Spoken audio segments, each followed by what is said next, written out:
박영수 특별검사가 박근혜 대통령에 대해 직권남용 혐의를 적용해서 돌아가기보다는 뇌물죄 적용을 검토하겠다는 뜻을 밝혔습니다. 또 반드시 대통령을 대면 조사해야 한다면서 필요할 경우 강제 수사도 검토할 것이라고 설명했습니다. 네, 현장에 나가는 YTN 중계차 연결합니다. 김주영 기자.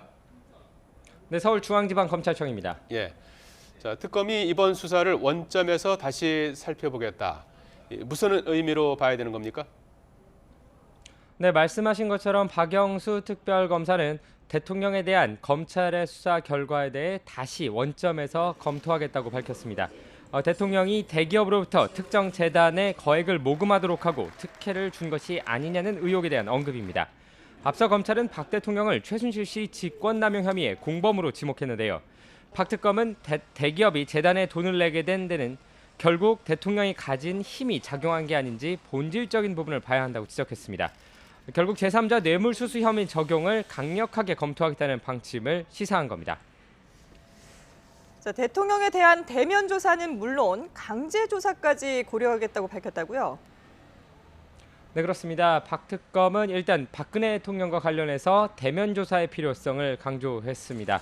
박 특검은 서면 조사의 경우 시험에서 답안지를 먼저 주는 셈이다라고 설명을 했는데요.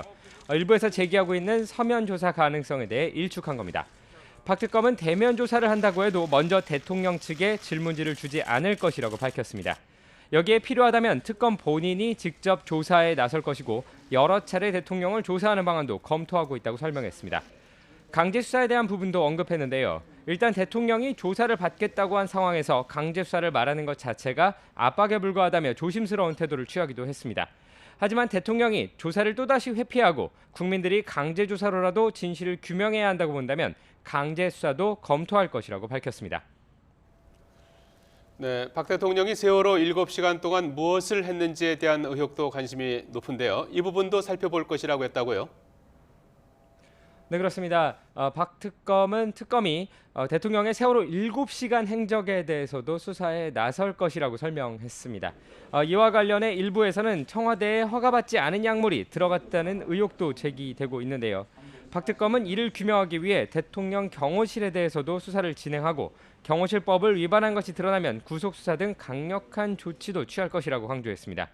또 과거 청와대 정윤회 문건 유출 사건에 대해서도 언급이 나왔습니다.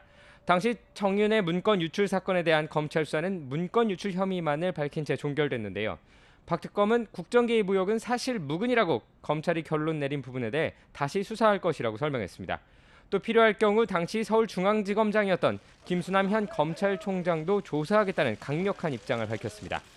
더불어 김기춘 전 청와대 비서실장, 우병우 전 민정수석과 관련된 부분이나 최순실 씨의 아버지 최태민 씨와 관련된 의혹도 범죄와 연루됐다면 수사 범위 안에 들어갈 것이라고 덧붙였습니다.